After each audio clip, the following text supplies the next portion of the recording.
Lucas capítulo 1, a partir do 5º versículo, diz assim: Na época de Herodes, rei da Judeia, havia um certo sacerdote chamado Zacarias, que fazia parte do grupo sacerdotal de Abias, e Isabel, a sua esposa, também era uma das descendentes de Arão. Os dois andavam em justiça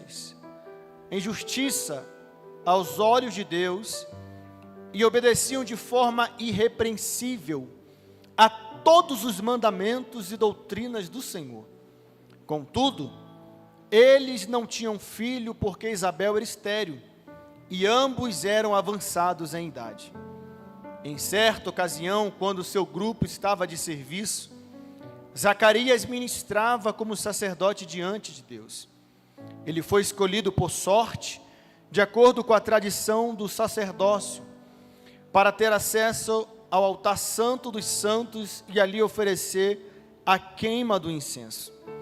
E chegando o momento da oferta do incenso, uma multidão de pessoas estava orando do lado de fora.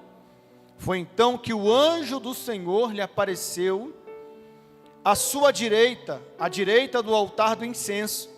Assim que Zacarias o viu, ficou perplexo, e um grande temor o dominou. Entretanto, o anjo lhe assegurou: não temas, Zacarias, eis que a tua oração foi ouvida, e Isabel, a tua esposa, te dará à luz um filho, e tu lhe porás o nome de João. Amém? Você crê nessa palavra? Então olha para essa pessoa bonita que está do seu lado, essa pessoa cheirosa, e diga assim para ela: não temas. Agora você fala com voz de profeta: não temas. Foi só um ensaio, mais uma vez: não temas. Glória a Deus. Aí você vai continuar dizendo assim: o Senhor está contigo, não temas. Fique à vontade para se assentar. Glória a Deus. E vamos meditar um pouquinho aqui nessa palavra, né, irmãos? É bem verdade, queridos, que o capítulo 1 do Evangelho de Lucas é um dos capítulos mais poderosos da Bíblia Sagrada. Até porque o Dr. Lucas, no capítulo 1, ele vai falar com muita maestria a respeito dos pais de João Batista, a saber, Zacarias e Isabel.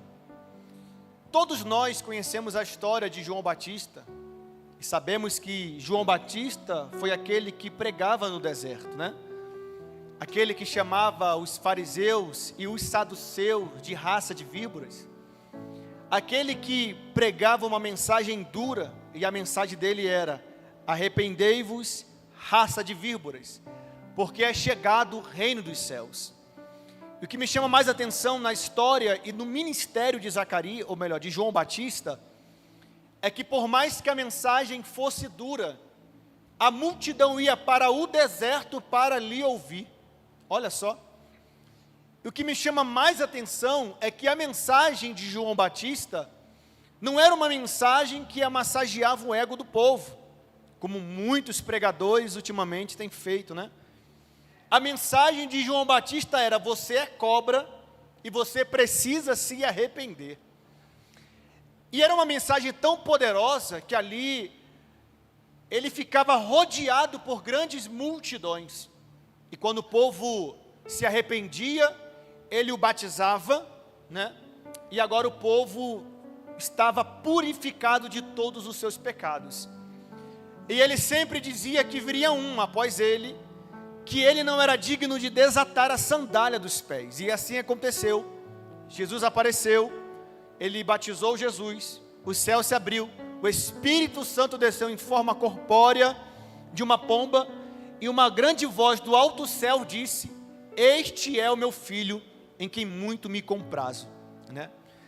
E o fim da história de João Batista foi que ele pregou a verdade para um rei, e teve a sua cabeça decepada e colocado em uma bandeja.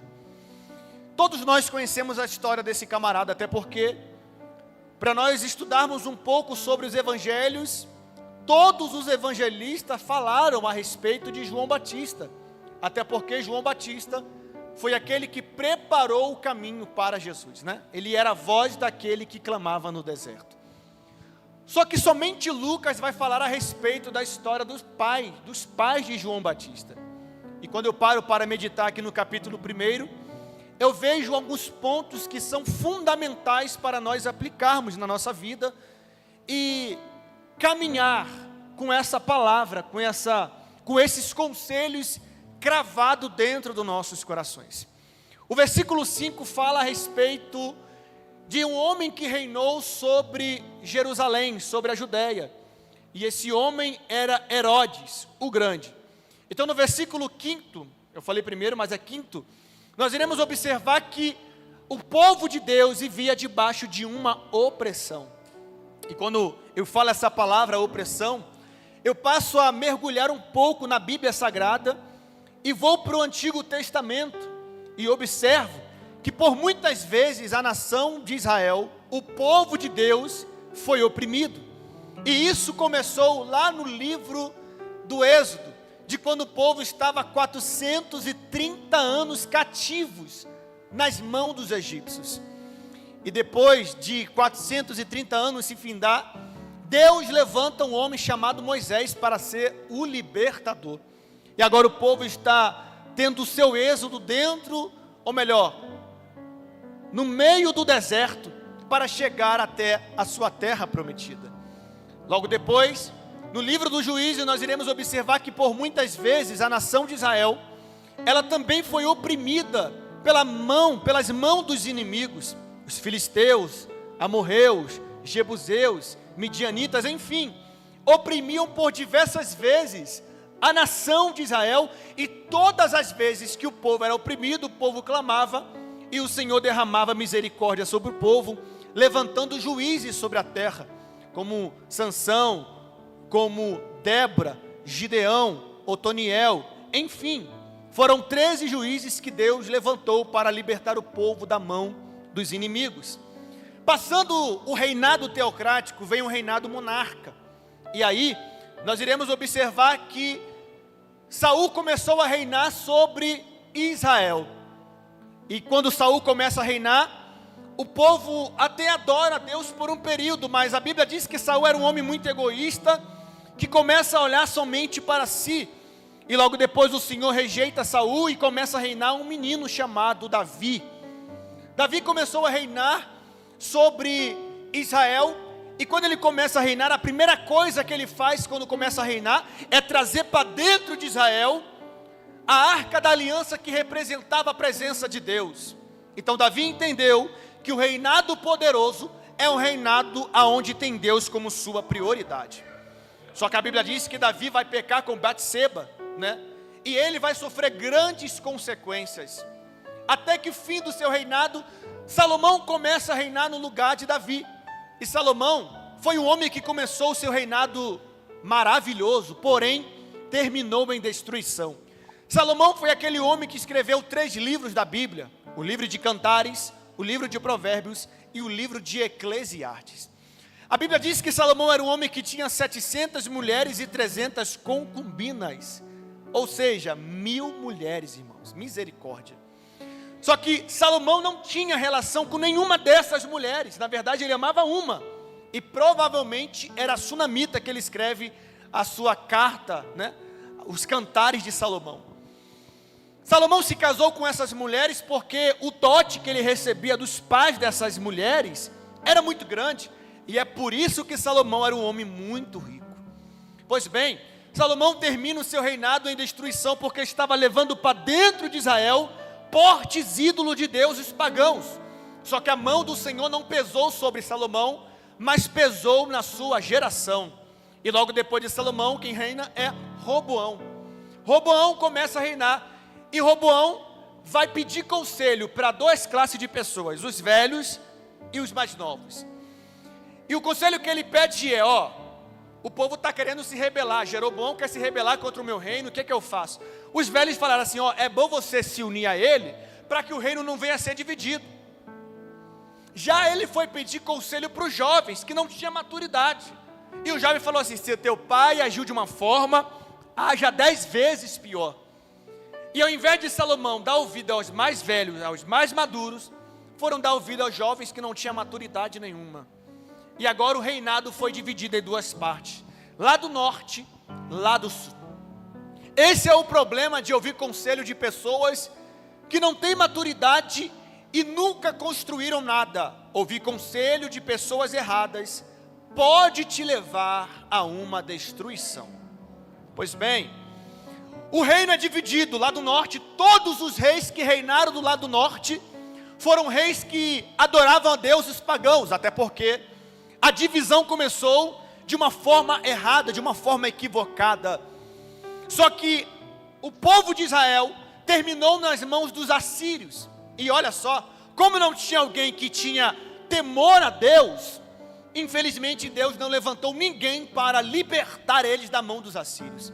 Só que do lado sul existiu algumas exceções. Por mais que existiam reis que adoravam a deuses pagãos, Deus levantou homens como Josafá, como Abias, como Asa, como Josias, como Ezequias, que eu amo demais esse rei. Foram homens que tinham prioridade nas coisas espirituais. Só que devido ao pecado de muitas pessoas, de muitos reis, como no exemplo de Manassés, filho de Josias, o Senhor teve que agir de uma forma perversa.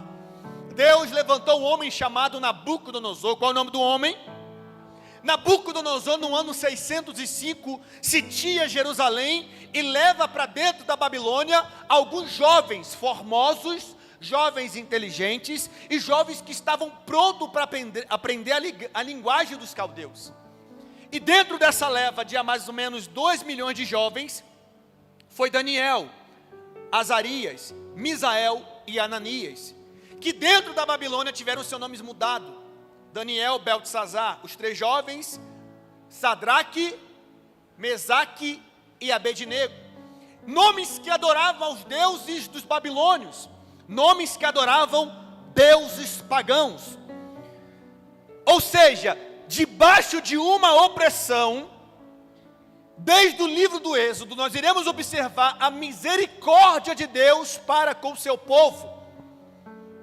Debaixo da opressão dos egípcios, Deus levantou Moisés.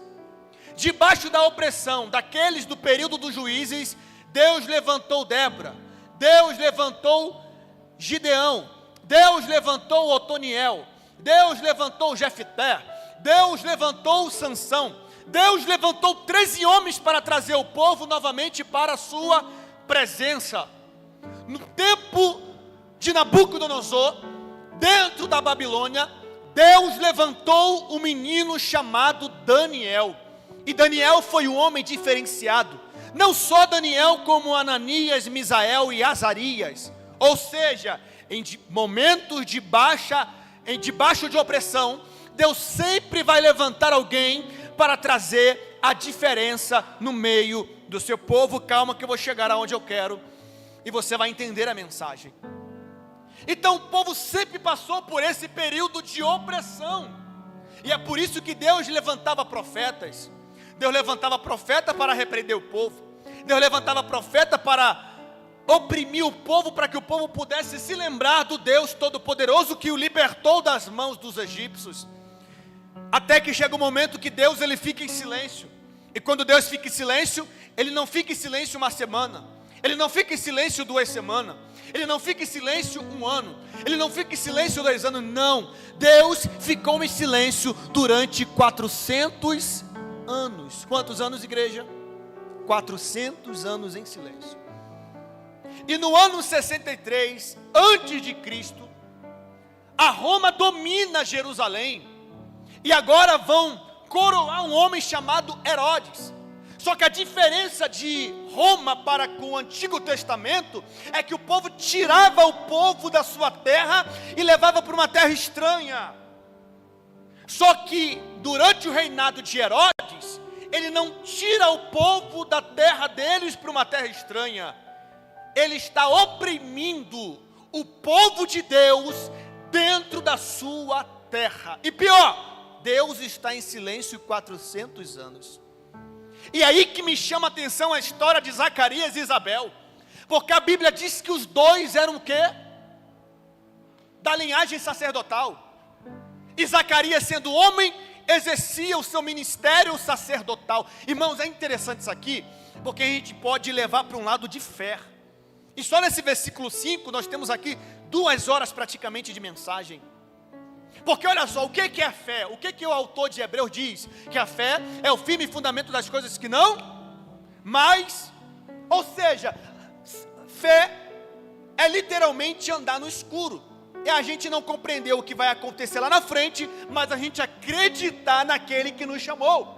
Como no caso de um homem chamado Abrão.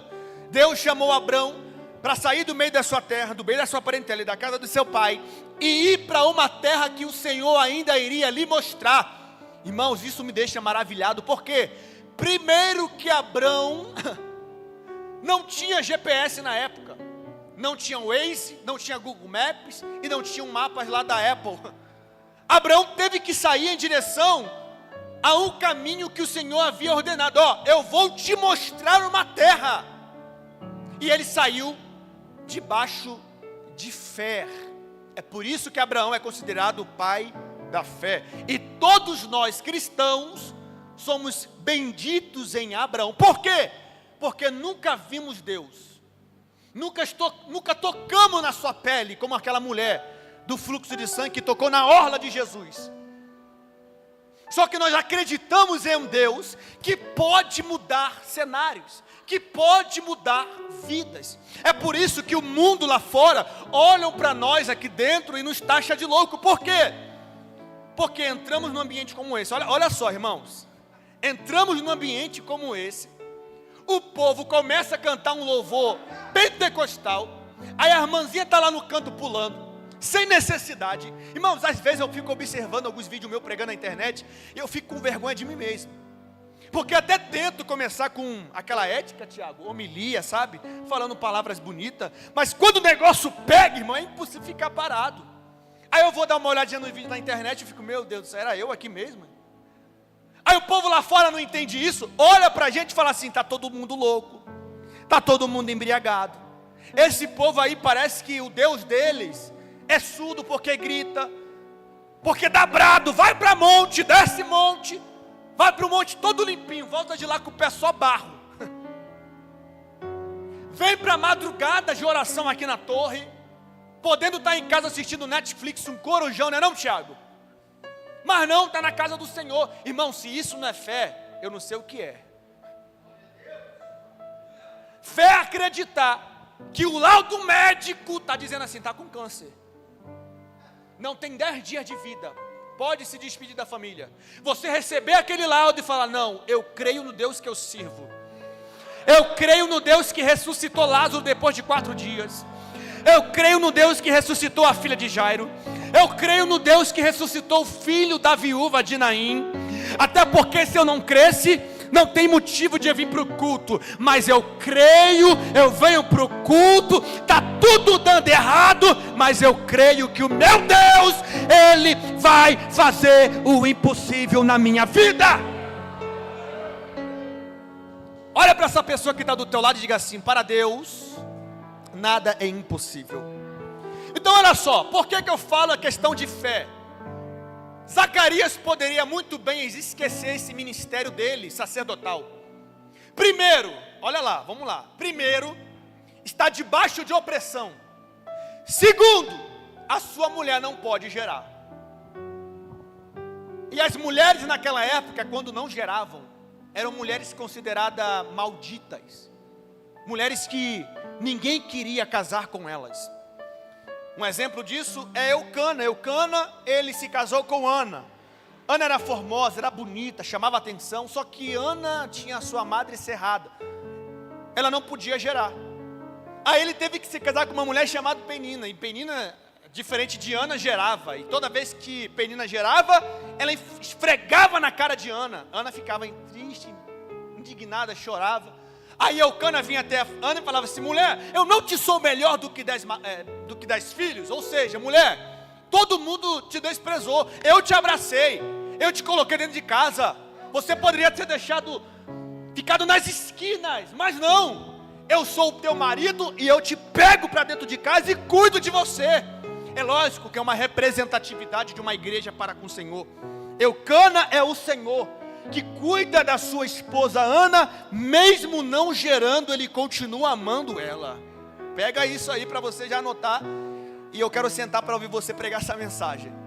Então olha só, 2 problemas na vida de Zacarias. Primeiro, debaixo de opressão. Segundo, a sua esposa não pode gerar.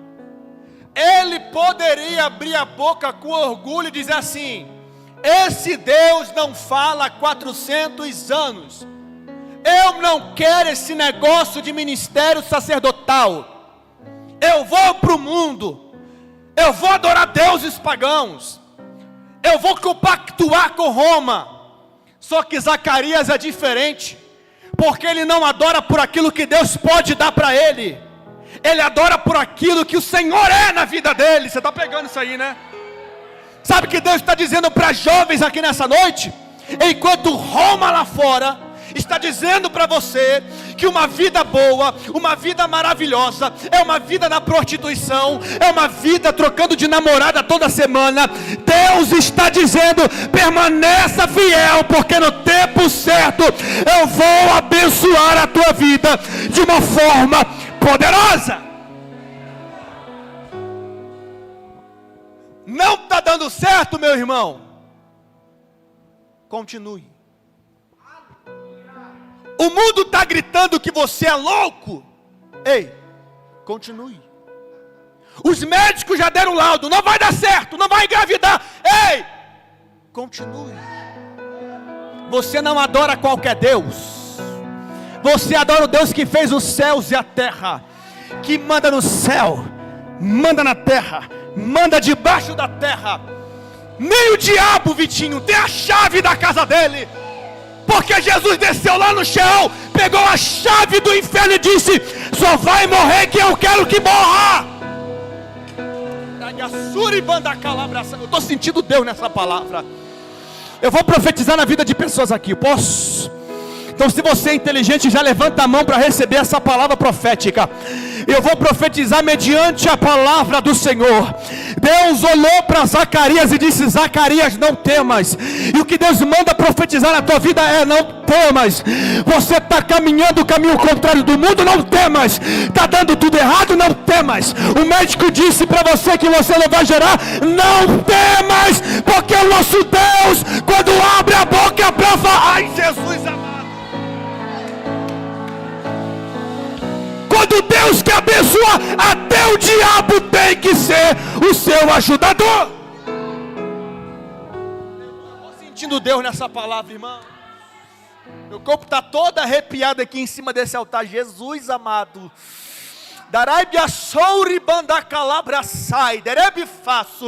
É por isso que Deus manda te dizer nessa noite: enquanto você vir para o culto com essa cara de tristeza, vai ser impossível agradar o coração de Deus. Mas enquanto você pisar nesse santuário, aleluia, gravando no seu coração o que o salmista Davi disse: alegrei-me quando me disseram, vamos à casa do Senhor. Você já vinha adorando desde casa, o anjo do Senhor chega com a resposta na tua vida. E se eu fosse você, eu gritava mais alto para impactar o inferno. Para você que é visitante e não conhece esse movimento, não se preocupa não. Aqui é todo mundo louco mesmo, louco por Jesus. Quem é louco por Jesus aqui nessa noite? Deixa eu ver.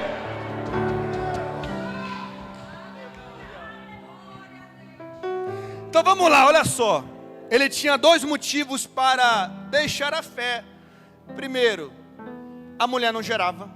Segundo, Gisele, estavam debaixo de opressão. Só que olha só o que o texto diz. Eu amo a Bíblia Sagrada por conta disso.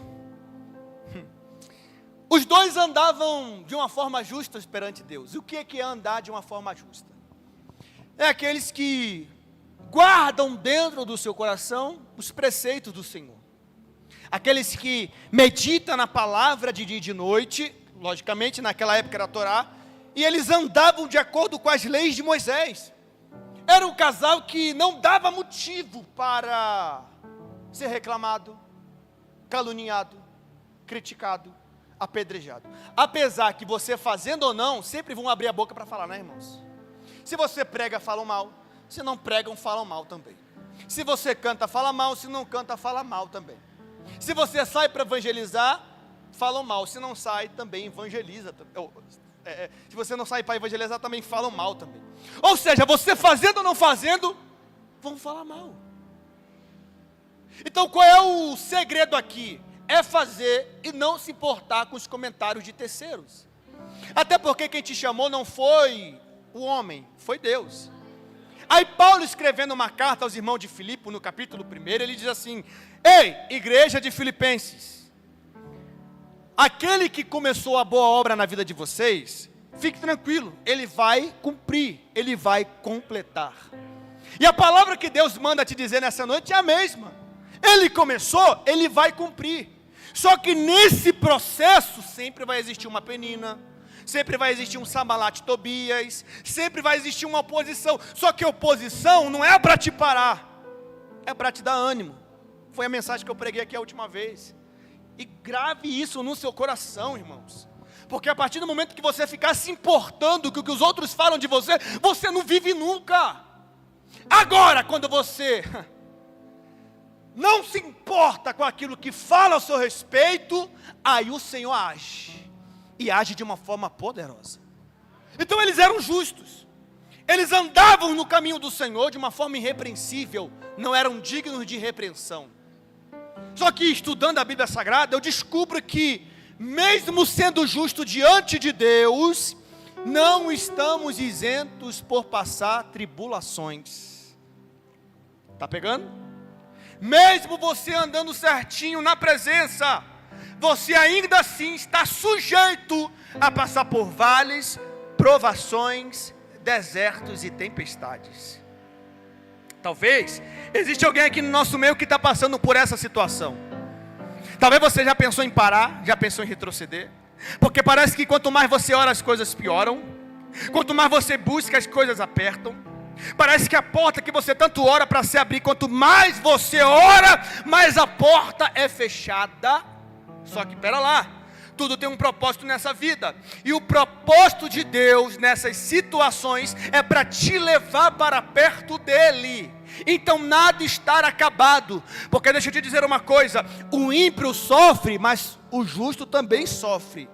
Só que a diferença é que o ímpio sofre sozinho.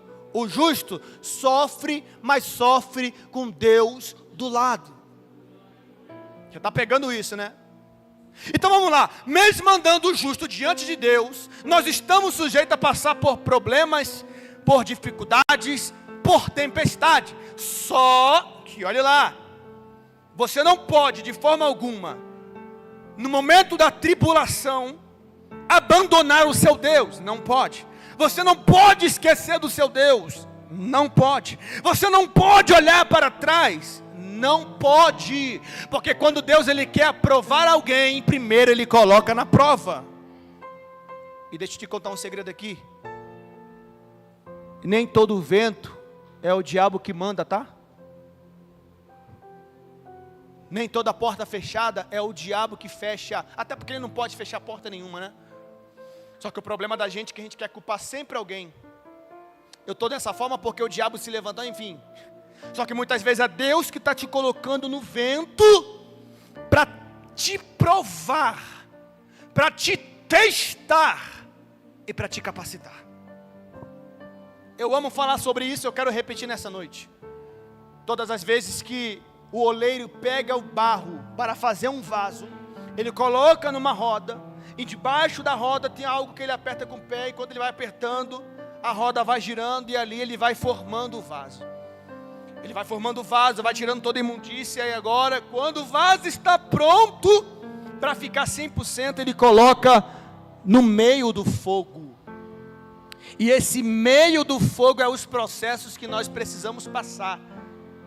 E quando nós conseguimos passar pelo fogo, é o Senhor dando ok que nós estamos preparados para viver algo sobrenatural. Está passando pelo fogo aí, irmão? Não reclame, glorifica. O fogo é para te aperfeiçoar, é para queimar toda a impureza que existe dentro de nós. É para limpar toda a impureza que existe no nosso coração. Porque o fogo de Deus não é um fogo do inferno, é o fogo que vem para purificar todos os males. Então nós iremos passar por esse momento de fogo. E é interessante que, olha lá, ele mesmo não podendo gerar, ele debaixo da opressão, ele ainda assim está exercendo o ministério sacerdotal. E aqui está o segredo da vitória. Qual o segredo, Rodrigo? O segredo é você continuar fazendo mesmo que o cenário diga que está dando tudo errado. O segredo é você erguer a sua cabeça, mesmo que do seu lado tudo está em trevas ou está em destruição. O segredo é você continuar adorando, mesmo você perdendo 10 filhos na prova, e a sua mulher dizendo para você amaldiçoar esse teu Deus e morrer. O segredo é você continuar adorando, quando seus amigos abrirem a boca para falar que você está em pecado e oculto. O segredo da vitória é continuar exercendo o ministério, quando as portas estão fechadas, Estevão. Porque quando nós exercemos o nosso dom que o Senhor colocou dentro do nosso coração, de adorador, aí sim, as mãos do Senhor, ela recai sobre as nossas vidas. E a Bíblia diz que ele ainda assim exercia o seu ministério sacerdotal. Ele está exercendo o sacerdócio, e a Bíblia diz que agora o grupo dele, o grupo de Abias, é escolhido para exercer ali o papel do sacerdote. Ali tinha em torno de 31 mil sacerdotes, separados em 24 grupos. E o grupo de Abias foi escolhido para exercer o ministério. Só que no meio daquela multidão, eles lançaram sorte. E a sorte caiu em quem? Em Zacarias. Zacarias entra dentro do templo. E quando ele começa a exercer o ministério sacerdotal, a Bíblia diz que o anjo desce dentro do Santo dos Santos e traz uma resposta. Zacarias, a tua oração foi ouvida. Eu vim trazê-la aqui para você. Tá pegando, né? Olha só, vamos lá. Ele tinha 2 motivos para não adorar, para não exercer o ministério. Primeiro, debaixo de opressão romana. Segundo, mulher estéril. Mesmo a mulher sendo estéril, ele ainda assim continua exercendo o seu ministério sacerdotal. E quando ele entra no Santo dos Santos, o anjo vem com resposta. E a resposta que o anjo traz é a resposta que Zacarias orava há muito tempo. Ó. Sabe o que Deus está dizendo para você? Está dando tudo errado? Continua vindo. Vem na quarta, vem no domingo, vem na consagração. A sua oração que você tem feito, parece que o céu está de bronze e não tem chegado até os céus. Pare de pensar assim, porque as tuas orações são ouvidas desde a primeira vez que você dobrou o seu joelho para orar. Só que aprenda uma coisa, não é no seu tempo, não é no meu tempo, é no tempo dele trazer resposta. Zacarias orou, não 1 ano, não 2 anos, pastor Walter, não 3 anos, mas diversos anos ele orou. E o Senhor só respondeu quando a sua esposa já estava numa idade avançada, e quando ele já estava velhinho demais. O anjo desce e traz a resposta, e quando ele ouve a resposta do anjo, aí ele vai agir de uma forma incrédula, porque ele não acredita naquilo que o anjo está dizendo para ele, porque a sua esposa já estava muito velha, e ele também. Então, olha só, o camarada acreditava na oração que ele fazia diante do altar do Senhor. Ele apresentava toda noite a sua esposa em oração para que a madre dela viesse a ser cerrada, para que ela pudesse gerar um filho, e esse filho pudesse continuar a sua geração. Orou tanto que desistiu, orou tanto que desanimou, e quando o anjo chegou com a resposta, o desânimo, a incredulidade foi tão relevante ao ponto de ele não acreditar naquilo que o anjo estava falando com ele. enviado pelo Senhor. Então sabe o que Deus está dizendo para nós aqui nessa noite, irmãos? Fala assim, o que, Rodrigo? Não, agora, pelo amor de Deus, né? O que, Rodrigo? Eu sei que você tem orado, você tem apresentado uma causa diante do Senhor. E talvez pareça que todas as vezes que você tem colocado diante do Senhor, as coisas têm piorado na sua vida. Só que o segredo não é desistir só porque o Senhor não te respondeu agora. O segredo é continuar exercendo o ministério de adorador. Aquele que adora independente da circunstância. Mesmo o cenário que você tem vivido seja um cenário totalmente contrário da promessa que você tem recebido da parte de Deus. O nosso Deus é um Deus que a gente não consegue compreender a mente dele. Eu já li essa Bíblia aqui diversas vezes, já tentei compreender a mente do meu Deus, eu não consigo compreender, porque é um Deus que trabalha no nosso limite, é um Deus que quando a gente pensa em chutar o pau da barraca, Ele age para nos mostrar que não é da forma e da maneira como nós queremos. Um Deus que o salmista vai dizer, quem foi que te ensinou alguma coisa? O Deus que ressuscita morto, o Deus que coloca de pé o paralítico, o Deus que dá visão quem está cego, o Deus, aleluia,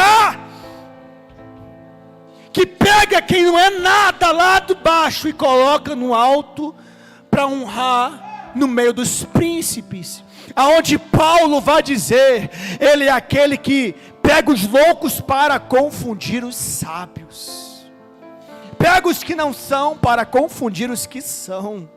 Esse é o Deus que eu e você servimos. O anjo apareceu diante de Zacarias e falou, Zacarias, eu vim com a resposta, e a resposta é, a tua mulher vai gerar um filho, e o nome do teu filho vai se chamar, se coloca de pé.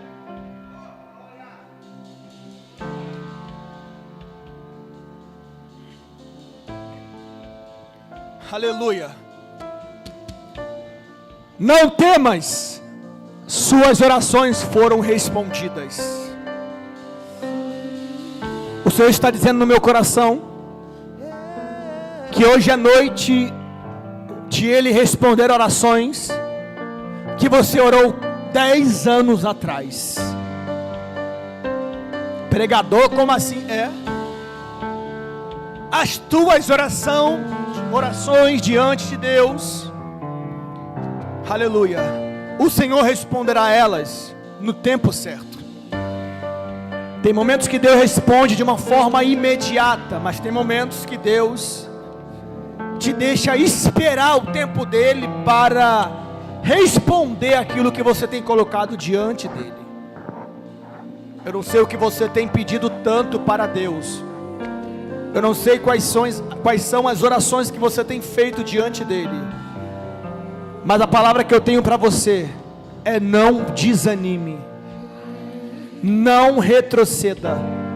Talvez alguém olhe para você e fale assim: vamos para um lado mais fácil. Lá fora é mais fácil você receber essa tua bênção que você tanto quer. Só que o fácil pode te custar caro demais. O nosso Deus, Ele te entrega no momento que você está preparado para receber a bênção.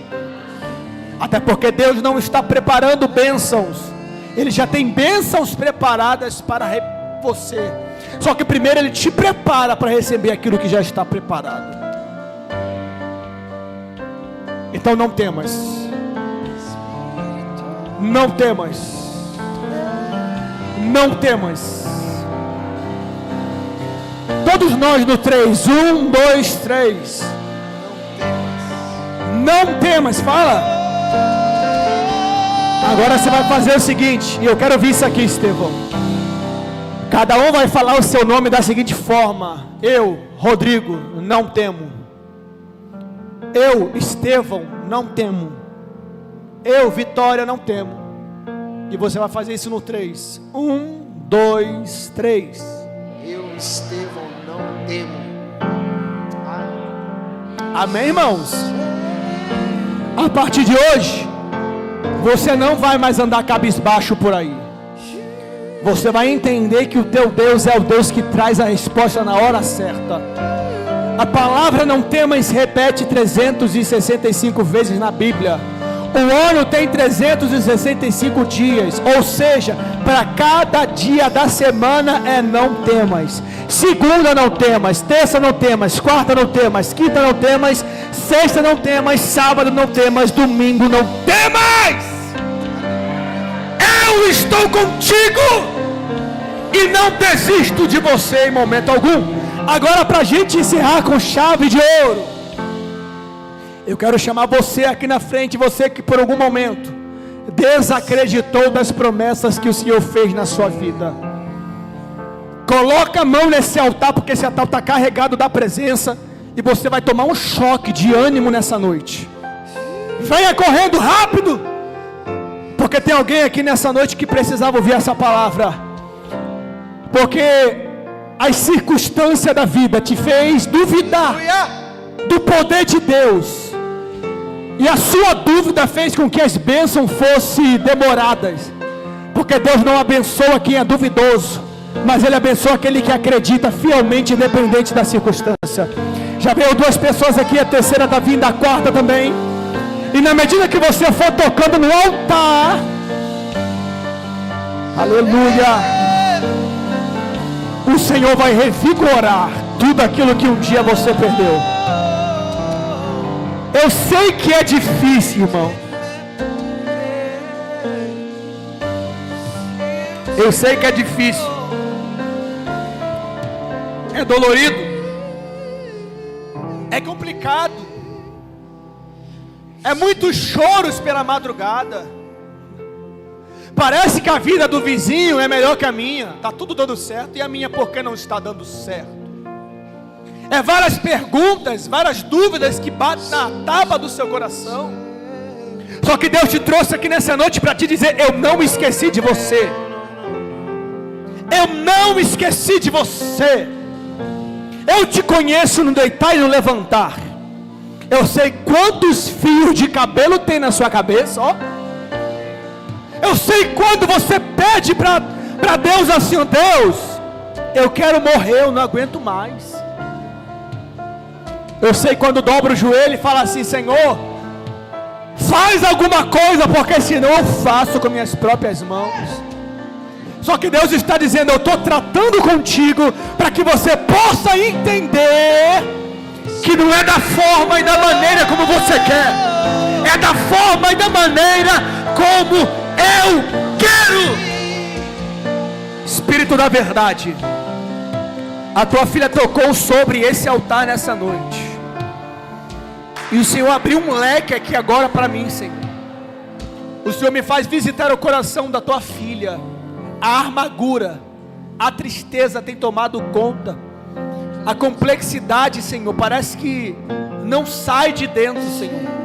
Mas nessa noite, ao tocar nesse altar, Jesus, todo sentimento de complexidade, toda angústia, toda tristeza está batendo em retirada. Ó, Jesus vai te tomar agora do alto da cabeça à planta dos pés, porque é necessário de um renovo.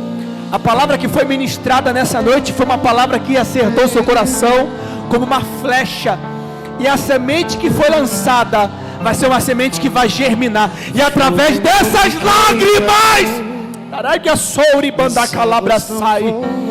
o Senhor está trabalhando a teu favor, minha filha, porque Ele manda te dizer que Ele nunca esqueceu de você, jamais esqueceu.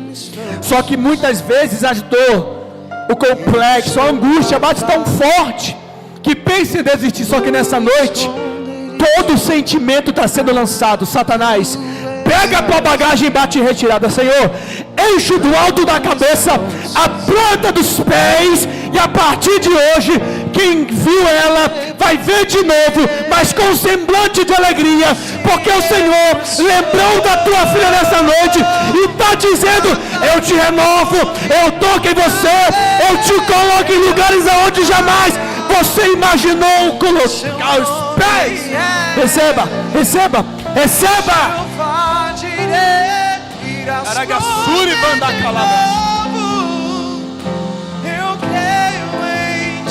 Espírito da verdade, Senhor, meu Deus e meu Pai, eu apresento a vida desse varão em oração, Senhor. Eu nunca ouvi na minha vida, a primeira vez que estou vendo, Senhor. E nesse momento eu quero apresentar a vida do teu filho em oração, Pai. Porque só o Senhor conhece o coração do teu filho. Só o Senhor conhece os pensamentos do teu filho. O Senhor manda te dizer: os meus pensamentos são muito maiores do que os seus pensamentos. Não se preocupe, eu estou no controle de tudo. Pode o barco balançar do lado para o outro, mas eu não vou deixar ir a pique. Não foi eu que peguei na tua mão e disse: não temas? Não foi eu que te chamei antes mesmo de ser gerado? Alabra sori banda calabra sai. Daraba da calabra suri bederebifaçu. Te trouxe nessa noite para te dizer: não temas. Eu estou contigo e a resposta vem na hora certa, no momento certo. Seja renovado do alto da cabeça à planta dos pés. Toca de uma forma sobrenatural o Espírito Santo, porque é necessário. E coisas grandiosas eu profetizo na vida do teu filho, porque sim, o Senhor tem planos e projetos na vida do teu filho, Pai. O Senhor me faz entender isso. E creio que logo, logo o teu filho irá contar um grande testemunho. É como se eu visse um culto de ação de graça, muitas pessoas envolvidas, e o Senhor te honrando no meio dessas pessoas.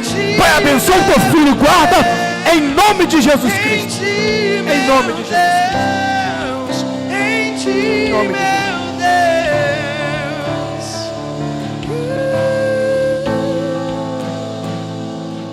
Fogo não me queima. Aleluia. As águas não voam. Não temas, irmão. Deus está contigo.